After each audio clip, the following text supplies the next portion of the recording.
refuse to subject myself and my family to purposeless, prolonged pain and suffering at the hands of an incurable disease.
Good evening. We join together tonight on an issue of great public import, one that has been discussed at family dinner tables, litigated in courts, and debated in legislatures, one that has seen tears from many of those involved. This evening, we are here to listen to others who may feel differently from ourselves and to have an open exchange of ideas.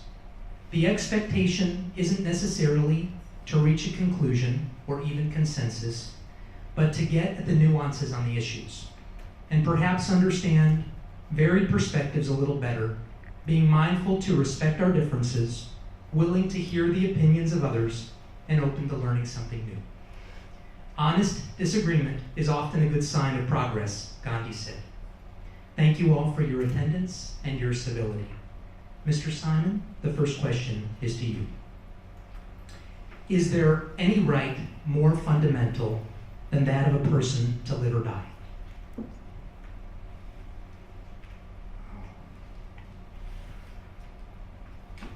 I don't think so. I think the right to privacy, that the control by which you control your ability to live and control not dying. Dying is beyond, most often beyond our control.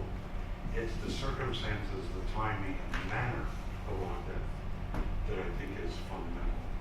And that's what I and our organization, the American Civil Liberties Union, have fought to protect. By coincidence, I have fought on that issue both in Florida and the state that I came from 21 years ago, in Michigan, where this issue was, people may recall, was rather prominent in Michigan with Dr. Jack Kowalski, and we had lawsuits on behalf of doctors and terminally ill patients. At the same time, Dr. Kowalski was in court defending himself as well. When I moved to Florida 21 years ago, by sheer coincidence, we were involved in a lawsuit before the Florida Supreme Court on behalf of doctors and terminally ill AIDS patients. And on the issue, we have all the video talking about all these different terms. The term, and maybe what term you choose is also an indication of how you look at it. But the term we use, and what was the issue then before the Florida Supreme Court, was do terminally ill patients, and then that's a term of art and has to be defined. We get into that, what that means at a later date. Do they have a right to have their doctors prescribe lethal medication, which they can take, not that will be administered to them, although we should get in and discuss that issue as well. But do they have a right to have their doctors prescribe lethal medication that they can take in the end stages of their life when treatment has been exhausted and they are within 6 months of death? That was the issue before the Florida Supreme Court. And it's the issue. The video is a little bit inaccurate. It listed 5 states. There are now 6 states in the country in which terminally ill patients do have that right. Dr. Gillis, to follow up on Mr. Simon's point, do you believe that terminally ill patients have the right to have their doctors prescribe lethal meds when all treatment has been exhausted? So, green. Okay, thank you. I'm a philosopher by training, and philosophers by training are very annoying, and we're not going to give you a straight up answer on anything.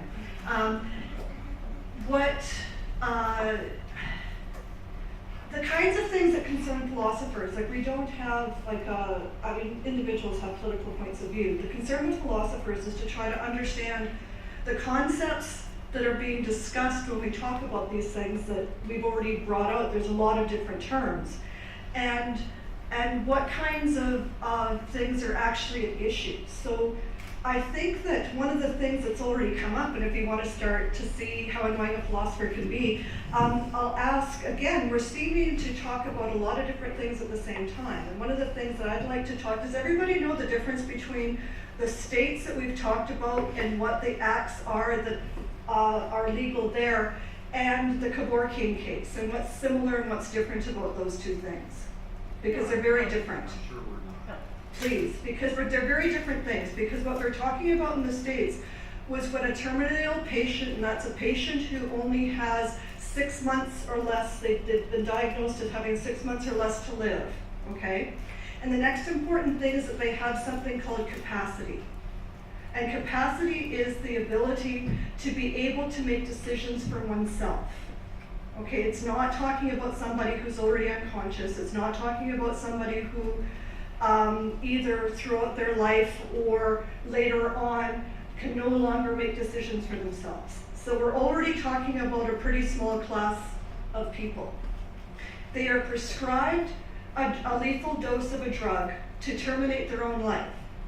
But the case in Michigan with Kevorkian was when the doctor's hand itself was that brought about the death of the patient.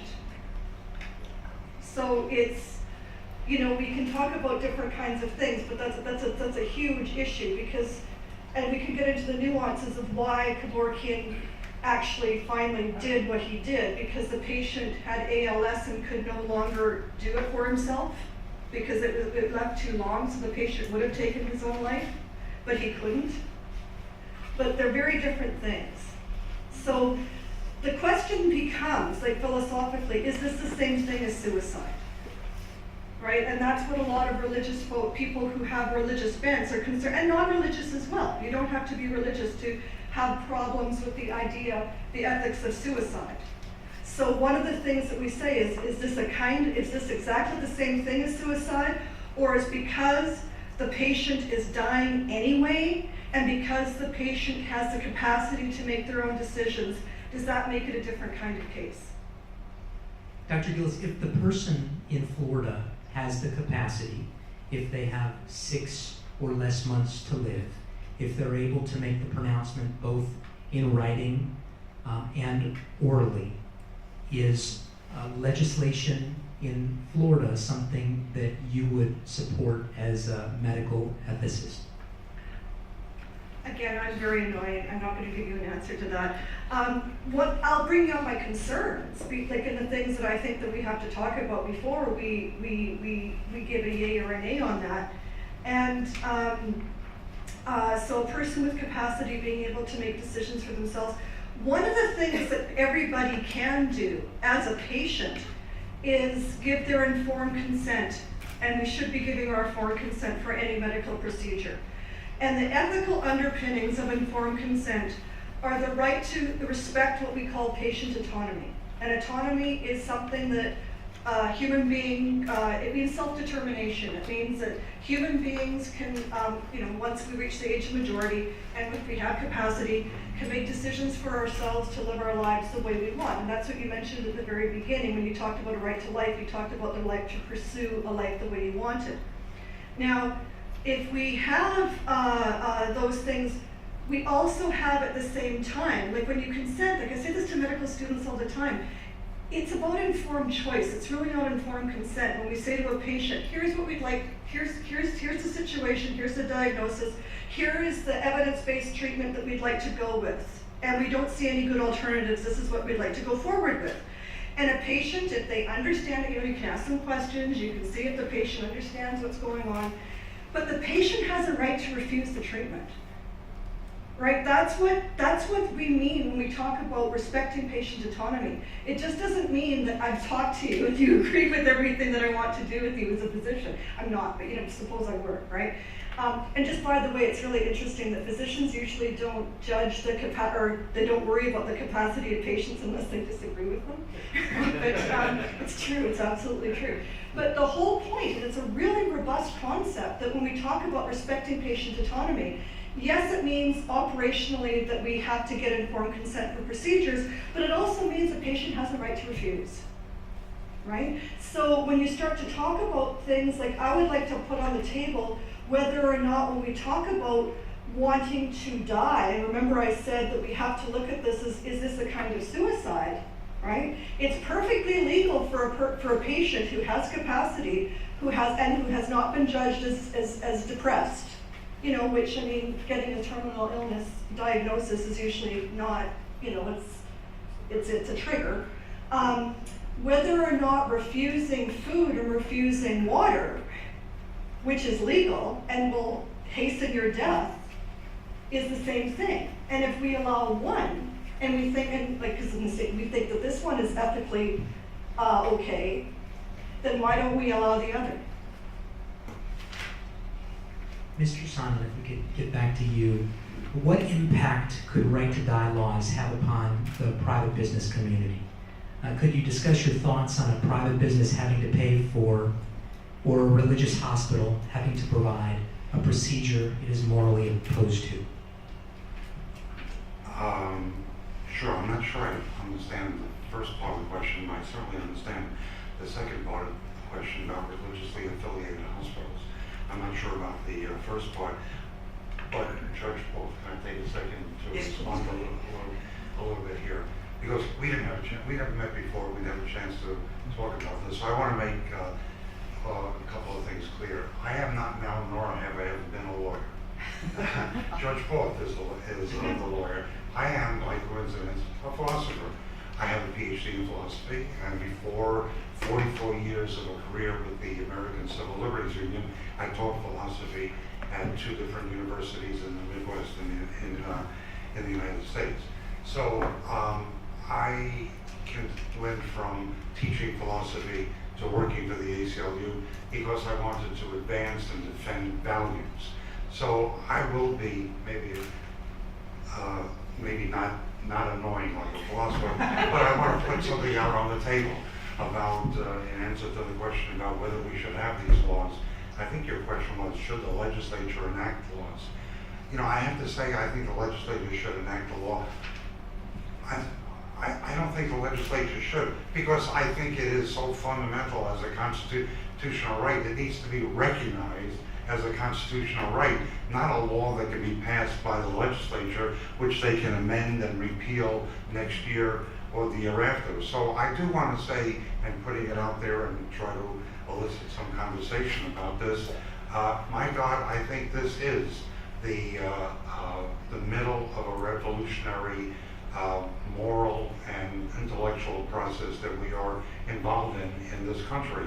When 6 states have done it, when it is, as you have said correctly, it is clear, it is not controversial anymore. It is clear, I think, since the United States Supreme Court ruled, I think in 1990, that a person, a competent adult, has the right to refuse medical treatment, and they have a right to refuse medical treatment even if that means that it hastens death. That is nailed down.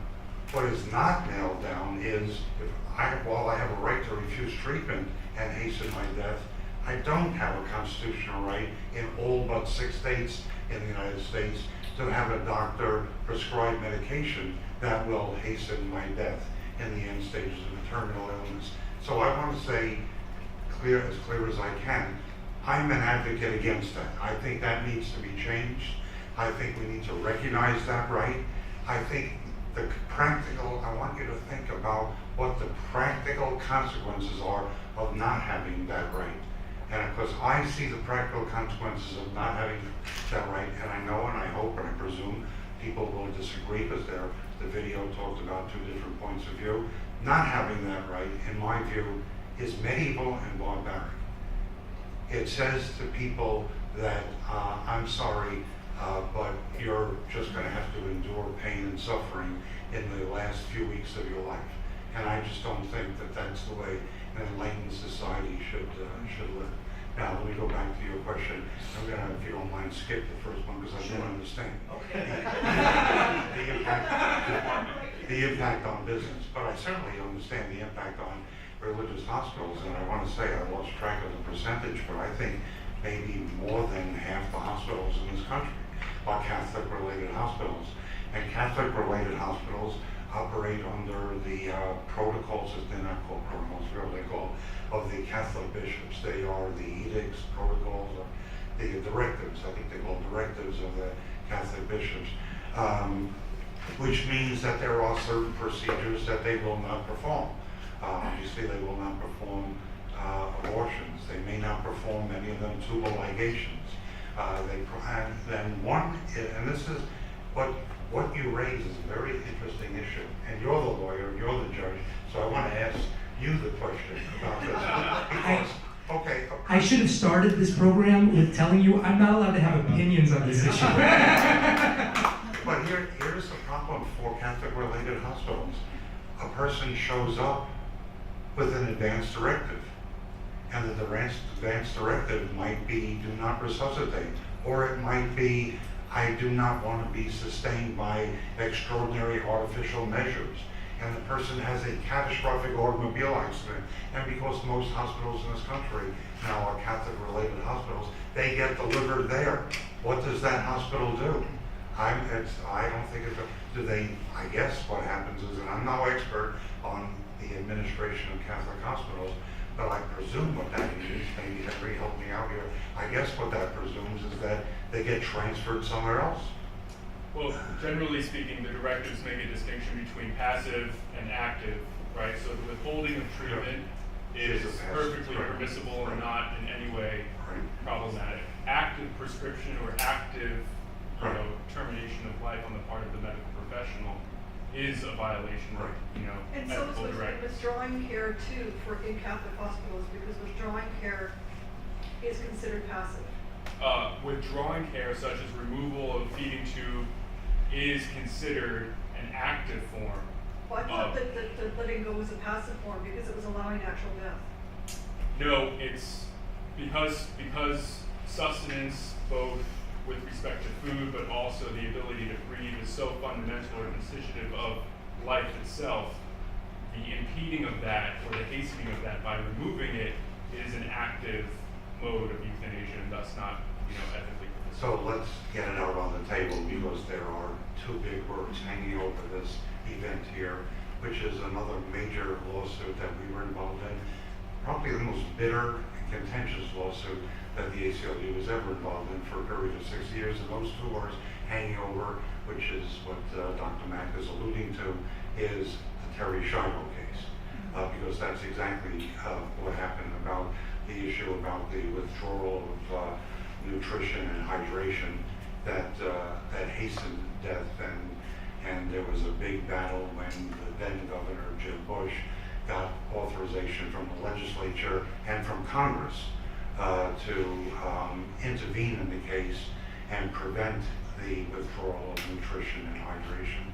And we fought that as an intrusion into 6 years of litigation between a family, but we can get into that. But that is a key distinction that we have to make in this conversation, the difference between active and passive. So anyway, I don't know, but so I guess your question was the impact on Religious on institutions. religious institutions. I presume religious institutions have a First Amendment right that we also defend to operate by their own religious principles and cannot be forced to violate those principles. And distinction between passive hastening of death rather than active measures will take place at a Catholic institution. Dr. Gillis, how do doctors justify participating in prescribing end-of-life medications if their Hippocratic oath suggests they shall do no harm? Okay, so one of the things that we talk about, what are the goals of medicine, and what is the scope of practice of physicians? And a lot of times when we talk about medicine as a profession, we look at things like the Hippocratic oath. And there are many different kinds of oaths. The oaths are generally ethically binding, and they're part of what we call like a social contract with the profession of medicine, but they're not legal. Like sometimes there's like with professional licensing they'll have things, but modalities in medicine are the following. What if you talk about what the task or the goals of medicine are, a lot of us think of medicine in a curative modality, that we go to the doctor because we're sick and we want to get better. Or we go and have a surgery to fix our knee. And it is a curative modality, but that's not all that medicine does. Medicine also has a preventative modality where we talk to physicians about preventing us from getting ill. It has a rehabilitative modality to get us, being able to perform treatments for. Those are called palliative treatments. So for example, I have asthma. Asthma cannot be cured. So my asthma is being palliated. And I can live just fine, and thank goodness that it can be controlled, but it's not cured, right? So there are a lot of modalities. So part of the physician's job is not just to cure disease, it's also to ameliorate suffering, right? And that's part of the palliative modality of medicine. So in doing no harm, in relieving suffering, the argument for how physicians as physicians, and it's in every medical oath you want to bring, like there's some oaths do have strictures against causing the death on purpose, right? That because we say do no harm, but we know that sometimes, like surgery, you're cutting into healthy flesh. I mean, that's harming, right? But you're doing it because you're having a curative or a palliative or, another kind of goal. You're trying not to hurt the person, you're trying to relieve suffering, or you're trying to cure or rehabilitate or prevent, right? You're trying to do one of those things, but you're still causing harm as you're doing it. So if the intent of the physician is to ease suffering, then there are many, and then that's part of the goals of medicine.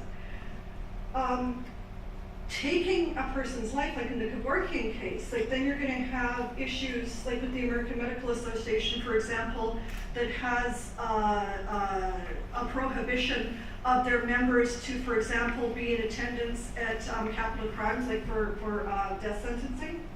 And they will not, like they'll kick you out of the AMA if you're a physician who attends one of these things. So, because they believe that bringing about the death of a person in that situation is completely against the goals of medicine. But it's an open case, like not like some physicians agree, some physicians disagree, but the interpretation of whether or not they can assist in the death of a terminally ill patient at the patient's request is something that's interpretively within the bounds of the scope of medicine. Yes, sir. I think this is an example where public opinion and our practical experience is far ahead of the policymakers. I don't think the politicians and maybe even the courts have caught up with this. Almost all of us, I bet, have had situations in which we have stood at the bedside of a loved one that was dying. And the issue of Judge Paul's question about doesn't this conflict with the Hippocratic Oath about doing no harm? Boy, I'll tell you that all the years I was in Michigan, that was like the big debate about Dr. Kevorkian, because what does it mean in practicality when you're at the bedside of a person who's in the death throes of life? And what it does sometimes, because practically speaking, for many of us, how many of us have been in a situation in which the best thing that could occur would be a quick death? A quick and dying is part of life, and a quick and a death that avoids needless pain is a blessing.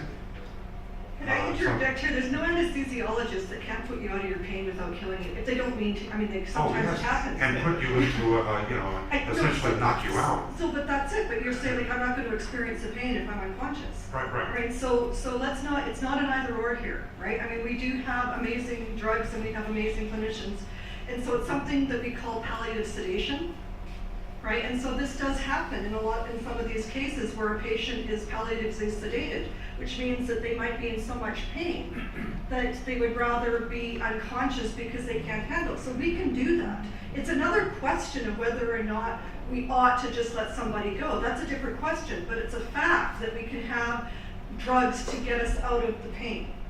Oh, of course. Step one is to alleviate the pain. Of course, step one is to alleviate the pain. But look, the person whose death is occurring has got to be at the central point of making a decision here, rather than have other people make that decision for them. Okay, Dr. Gillis, is living a life in the sedated state that you were discussing a life worth living? I think that if we, okay, gonna be a philosopher again. If it's a pain-free state, I think being in a pain-free state is better than being in a painful state. But I think that we also have to take a couple of steps back.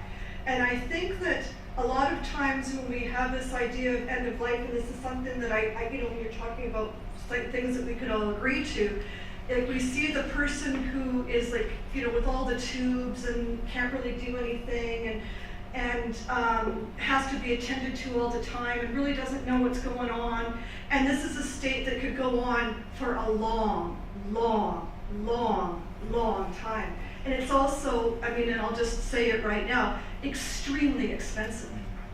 Extremely expensive just to have a heartbeat go on and things like that. So one of the things in the debate, I'm a medical educator, I am a philosopher, but I'm not an academic philosopher any longer. I'm a medical educator. So the people that I teach are people who are going to be taking care of patients. And one of the things that, and as an ethicist, I have been a clinical ethics consultant at a hospital, and most of the time when you ask for an ethics consultant, and just so that you know, there are things called ethics consultants at hospitals that help people make decisions that you can call upon at any time.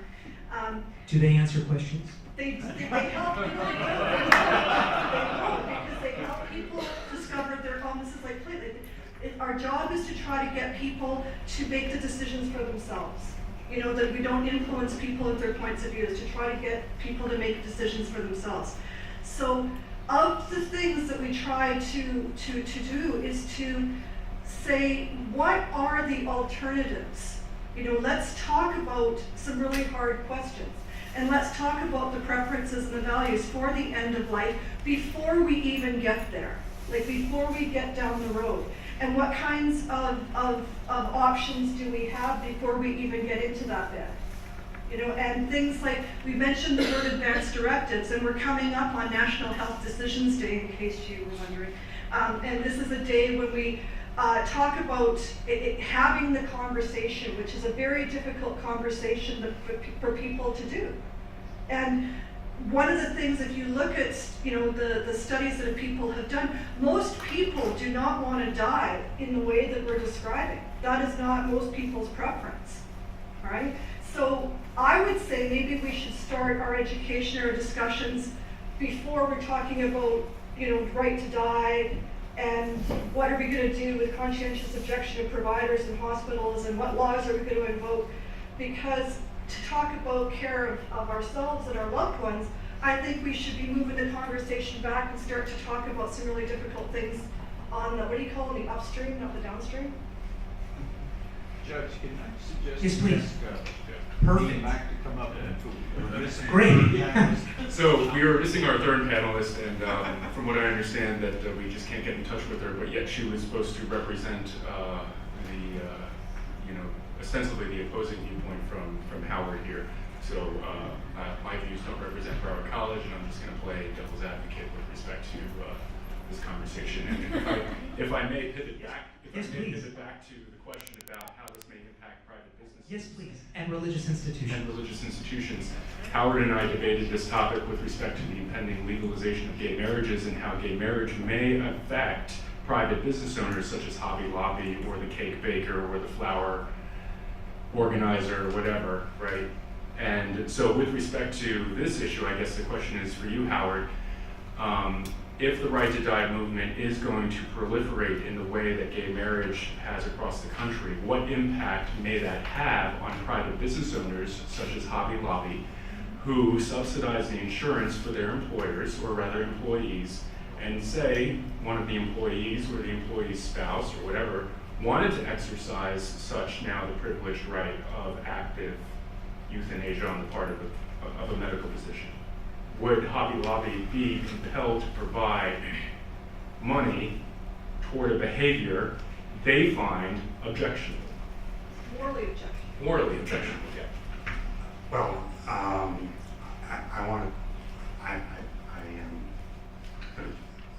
like giving answers. They may not be right, but at least I want to put it out there for a comment. So I'm going to give two different answers to two different parts of your the first part is that I think we have to recognize, like the gay marriage debate that we had when we had it, I think it was before the Supreme Court ruled, so it was still, things were still up in the air. Things are still up in the air on this issue as well. We are really in a very evolving situation as people think about this intellectually, legally, and so on. But I do want to say that, so bearing in mind that things are in flux, what your question was, if we took the snapshot now, if there is a right of religious-based private employers not to fund as part of their insurance program and medications that they regard as morally offensive. In the case of Hobby Lobby, it was forms of contraception that were abortifacants that they perceived to be abortifacants. I mean, it seems to me clear that if that's the state of the law, certainly that they would not be compelled to provide insurance for lethal medication when essentially active hastening of death would be opposed to their religious moral principles. Can I'm just going to share on you. Because here's what I'd like to do around. There's a lot of terms being thrown around, suicide and things like that. I'd like to start with maybe what we can agree on. Because there are, as you go bigger into the bigger circles, there's less and less to agree upon. Like what's the role of the disabled community? What's the role of people who, what happens to the rights of people who effectuated a living will or designated a surrogate, medical surrogate, when they were competent but are no longer competent? There are all sorts of it. But here's the central part. And I call this the central part because it is the subject of the 6 laws in those 6 states and the issue that was before the court, which is really not suicide. I really kind of object to that term because suicide is a situation where there is a life and the issue is, can somebody end life? When we're talking not about suicide, but we're talking about where there is no life anymore. We're talking about the manner in which death is going to occur. How is death going to be prolonged? Will death be prolonged? So the subject of the 6 states, they have their legal structures involve whether or not competent adults, 18 and over, who are within 6 months of death, as certified by 2 different doctors, who ask twice, can take can be prescribed lethal medication that they themselves will take to avoid needless pain and suffering in the end stages of life. I don't think that is suicide.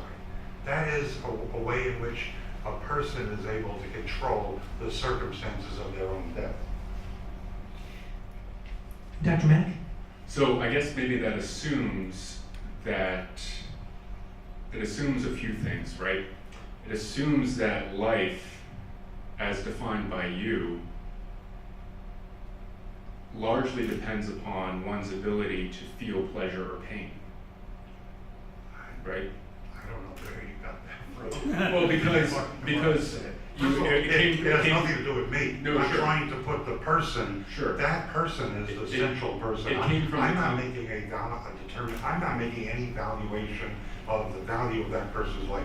That person has the right to make that decision. It came from the comment, I suppose, that at that stage when one is in such a state of insufferable suffering, you said rhetorically, what life is there then, right? Which then implied that the life is worth living if and only if it's capable of feeling pleasure, right?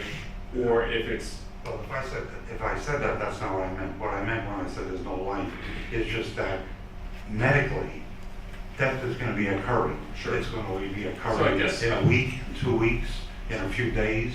The question is whether the person will be racked with revulsions in the end stages of this life or die a peaceful death. Sure. So no one disagrees with the right of everyone to die a peaceful and pain-free death, even the Catholic bishops of the world, right? For which reasons we have the medications that we have.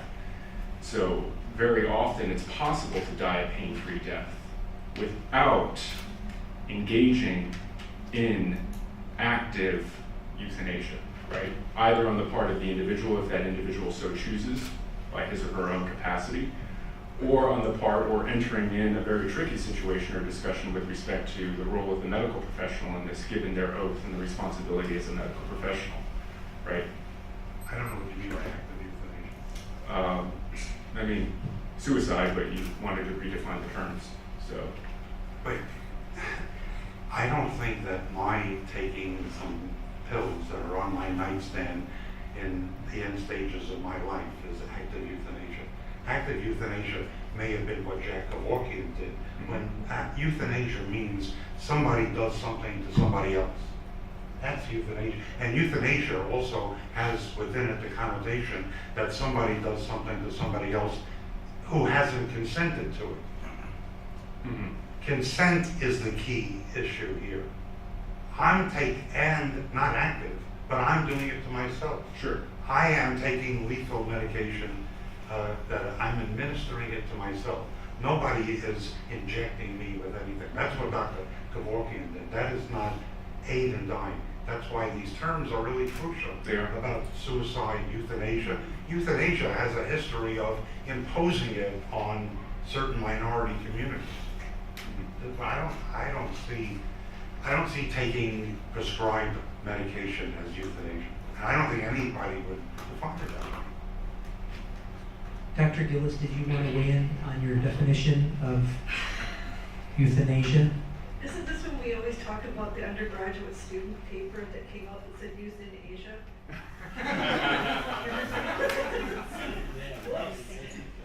We may know some of those students, but not at Broward College. Not at Broward College. This Okay, so here's, will be the last comment before okay, questions. so here's another thing that I'm going to do, just because I am an academic. And euthanasia comes from the Greek word euthanatos. And eu means good. Like, like eulogy is good words. And so euthanatos is a good death. And so I'll stick with the Greeks. All right, Nicole, are we opening it up for Mhm. questions and answers? Judge, may I ask you a Doctor question? Armstrong? So while I love this conversation and the philosophical, ethical, medical, legal, constitutional conversations, I'd love to ask a question of each of you. If you had a loved one on a deathbed today, what would you want to have the right, would you want the right to be able to exercise, asking a doctor to prescribe some form of euthanasia? So my dad died 3 years ago this past Saturday, and the last 6 months of his life were horrific as a result of receiving a bone marrow transplant to address a rare blood condition. But the 3 weeks prior to his death were even more gruesome, given the kind of condition that he had, and basically his body was just tearing itself apart as a result of the bone marrow transplant, right? So I was faced with that, right, situation. His decision prior to death was that no form of, euthanasia were to occur, right, active, passive, or otherwise, that he would die a pain-free death as possible naturally, right? So there was a point where the doctors asked my mom and I whether or not we wanted to remove the feeding tube to hasten his death, and we said no, respectful to his wishes, right, given his capacity to dictate that prior to his incapacitated state. Now, the reasons for which were largely theological, right? They prescind from his fundamental belief that life is a gift and it is not something that is subject to our autonomous decision-making, right? So this is where we guess fundamentally disagree, ethically speaking, with respect to the ability to kill oneself, right? That this life that we have is not our own, therefore the ability to take it, either through some prescription dose or otherwise, right, is not something that we are permitted to do. Such was his belief, though, right? Now, the extent to which that should be imposed on everyone else by limiting their ability to avail themselves of such rights, I suppose, is the question here. Now, legally, I wonder where that right is. I don't know, and I guess ethically and culturally, I wonder what country would we become were that to become the norm, apart from the medical issues related to physician responsibility and oaths. But sorry, that was a long answer, but very personal one. So.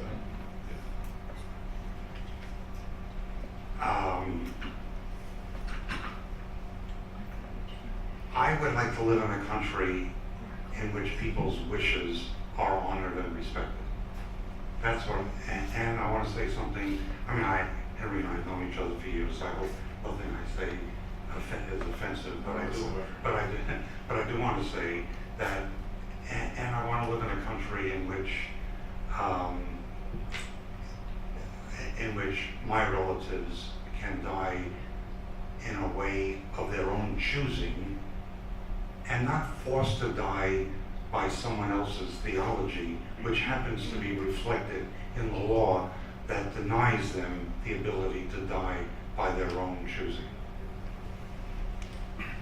I agree, sure, but I do want to say something positive, is that I don't believe that even many different, I believe that one can be religious and have a close to an absolute value and respect for life without putting every mechanical means at it as well. I think that one can still believe that they're respecting life and refuse care and die without machines.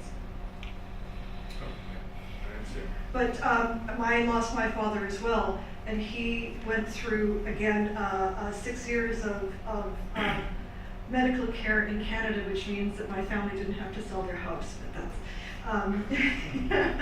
This is not a political this is not conversation. political, but he had a wonderful death. He died very quickly of a heart attack in my mother's arms.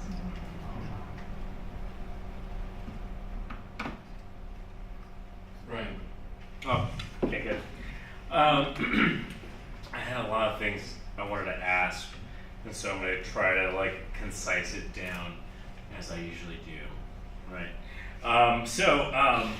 One of the things I wanted to ask was about Catholic managed hospitals and their right to do do whatever they wanted to do as far as a publicly or privately managed hospital. and then I wanted to get into the Terry Schiavo case and about her personal right to end her own life, which she wasn't able to do, but her husband, who was then involved with another woman, decided that he wanted to do. And then I wanted to talk about my father 2 years ago, who passed away from amyloidosis, who was by all means he was trying to fight it. He was trying to fight what he thought was his ailment, but it wasn't his ailment. Ultimately, at the end, he passed away from a heart attack. He did not know what his ailment was until the doctor then told us that he had 3 weeks to live, and then we had no other choice but to just kind of continue on his prognosis until it ended up deteriorating in 2 years ago, 2 years and 8 months, or 2 years and 8 weeks ago. So my question is about the vegetative state. If you are in a vegetative state, let's try to say that really fast. If you are in that state, what then, I guess I present this to the ACLU, what then is the result? Who then decides who ends their life? Assuming the person didn't have an advance Assuming the person did not have an advance directive. Assuming that person did not have an advance directive. And assuming that that person was single and they were in the middle age of their lives, who then decides when? Because I guess my ultimate question is, has there ever been, does the ACLU know that has there ever been an instance where someone was in a vegetative state but then reversed their prognosis and then became somewhat responsive, I'm not saying completely, somewhat responsive to some sort of stimulant? Then when do we decide that person is no longer able to make their own decisions? When does that timeline start? The tone of your question, I want to say, makes it sound like you're asking us if we knew if anybody recovered, because the presumption is that, of course, we would be in favor of essentially pulling the plug on everybody who was in a persistent vegetative state. And I have to say I'm personally offended by the presumption in that question. I mean, that's what the Nazis did. That is what is euthanasia. Euthanasia is where you then essentially kill people who you think have no value to society. Homosexuals, disabled people, people in a persistent vegetative. That is euthanasia. That in America, Judge Wolf is a lawyer. I think that's called murder in the United States. So I do want to say, that Henry had this is the main thing I think that came out of the Terry Schiavo situation. It was a message to everybody: have a living will. And if that person doesn't have a living will, then there's no basis to pull the plug. That would be euthanasia. But I want to say one thing though, because I'm one other thing. A second thing that I found a little offensive, if you don't mind, in your question, because I just can't let the right-wing analysis of the Terry Schiavo case hang out there, which is what you did. You just parroted the notion that what the Schiavo case was really all about was this husband who was involved in somebody else who wanted to get rid of his wife. There was 6 years of litigation before a Baptist Republican judge in Pinellas County that after 6 years of litigation established that her wishes would have been not to be maintained her life artificially in a persistent vegetative state. And he ruled that based on that, he ordered the hydration and nutrition withdrawn. When it was withdrawn, and she died, and there was an autopsy, then notwithstanding all the political rhetoric that you heard from, you remember the U.S. Senator from Kentucky who was a doctor who on television said, oh, she looks good to me. Her eyes were following different stimuli and things like that. The autopsy indicated that she had been brain dead for quite some time. So this notion that, which is what I know very conservative people in Florida like to believe, that what the Shiloh case was all about is how a husband got rid of his wife who was in a persistent vegetative state, really kind of ignores some crucial facts involved in that matter. But I want to point out to people, just so that you know, when a patient loses decision-making capacity and they're single, there are statutes by law about who makes the next decision, and the states are all different, but they're more like, each of them has their own statute, but they're more or less the same, and it goes down.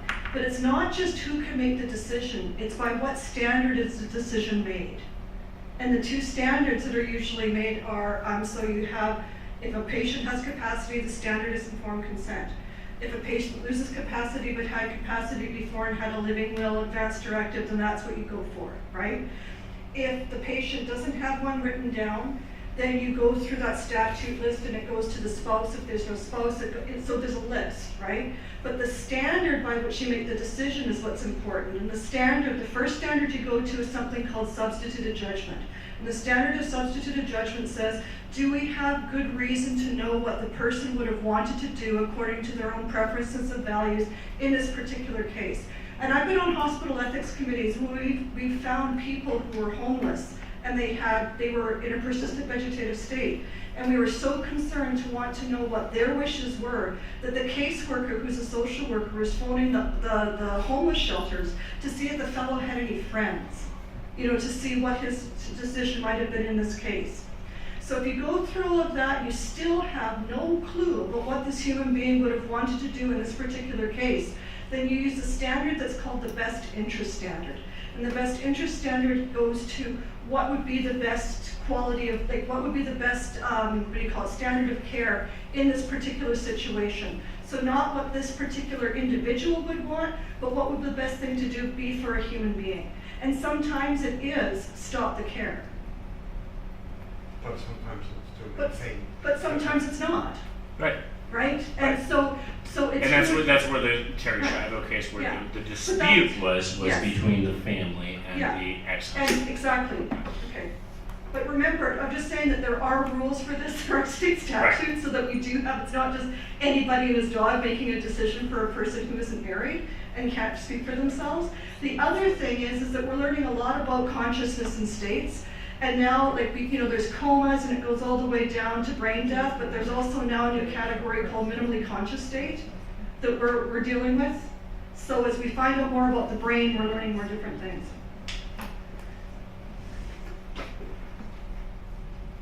Other questions?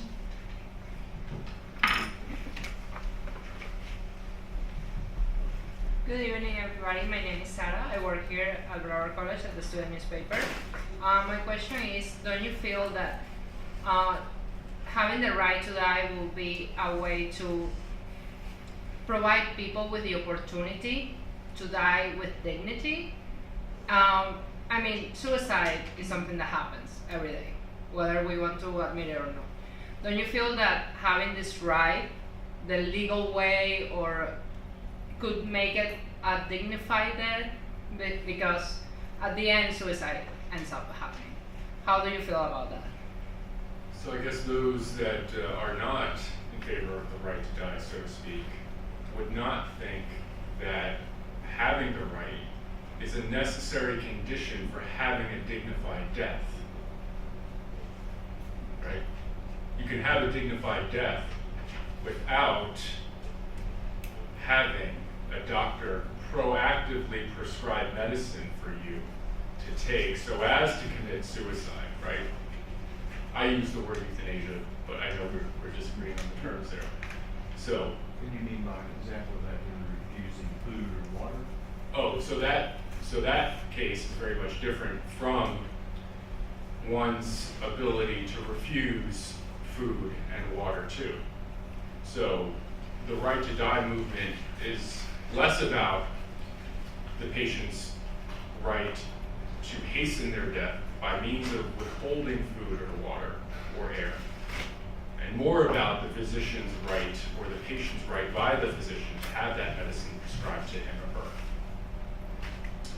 So again, in the case of my dad, he died a very dignified death, without having that means available. The debate is whether or not the means should be available for those that want it, right? And to your point, Sarah, and I'll shut up after this, what I'm interested about, or in rather, is sort of where do these rights come from, right? Where do they originate? Certainly there's no mention of the right to die in the Constitution. We've established precedent through various Supreme Court cases that we can bicker about, which I like to do, perhaps with Attorney Hale here, and he can clarify, that there are these, unenumerated rights now that the court gets to decide whether or not such rights exist as a result of the way that we've interpreted, the 14th Amendment, is it? Right?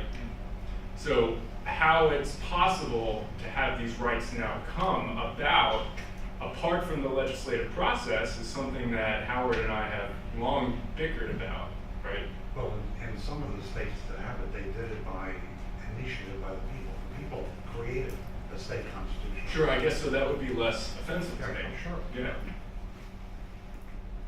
I guess that Anyways. at the end, my question is, don't you feel that people who might not, like for example, people on those states that this is not legal or that is not allowed, don't you feel that they at the end have the choice or the option to end up committing suicide?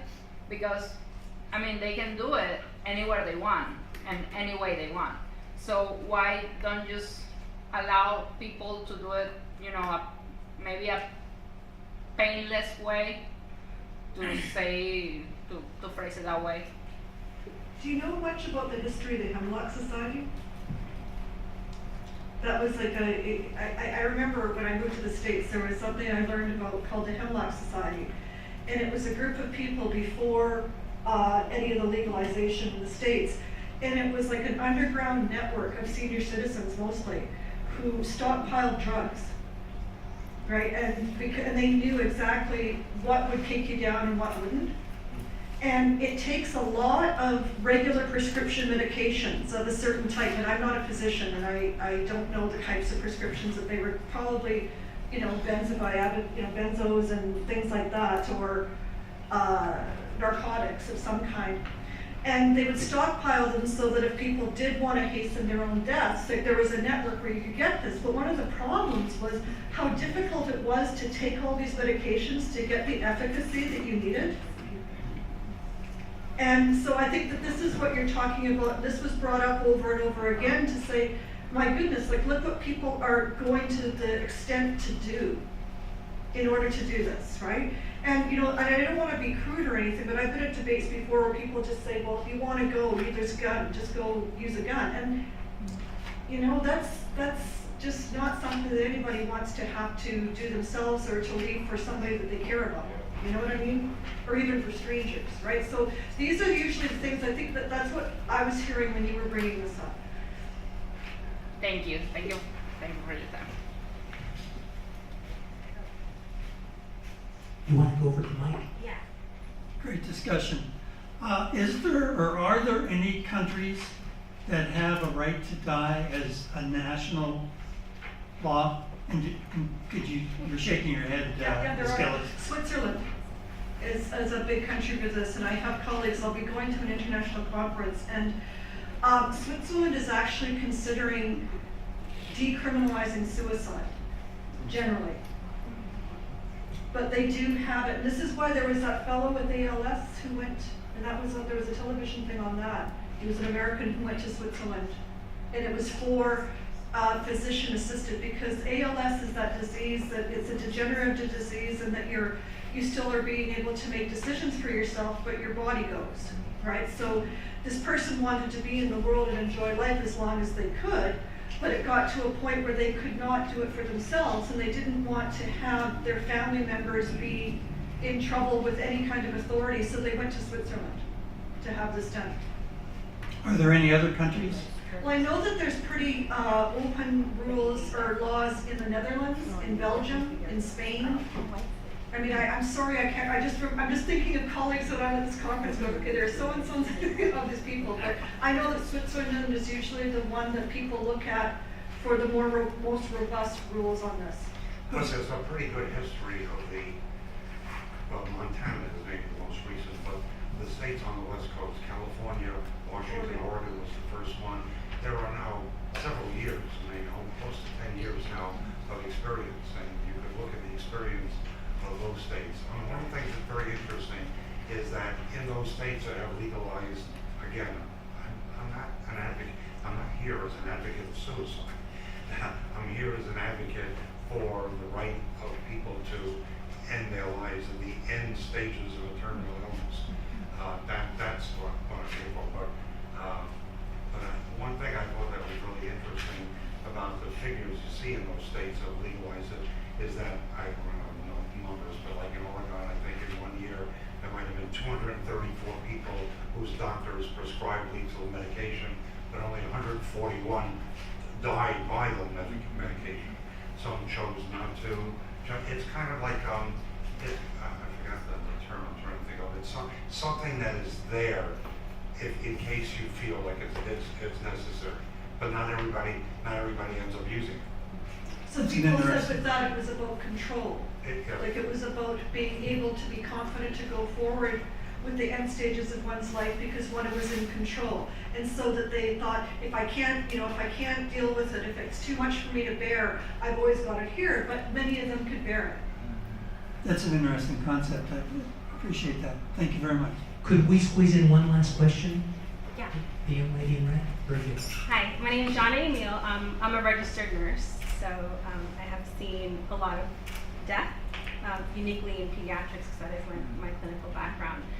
However, I was curious from the panel, because I don't feel like I exactly heard it, but I just wanted to maybe get the insight, your own personal and professional insight on the no's to this conversation that we're having. Because I heard a lot of yeses and maybe why it's a good idea, and maybe not really real answers from a philosopher.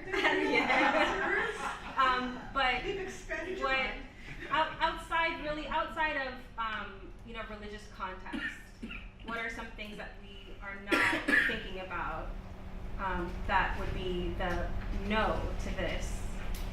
Well, like I said, the principal no that we haven't talked about is the concern of the disability community.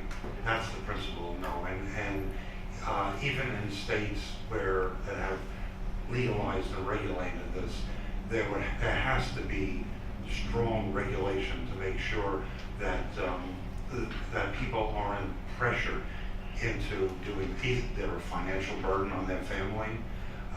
Their disability is such that they're talked into doing it because they don't have a life worth living.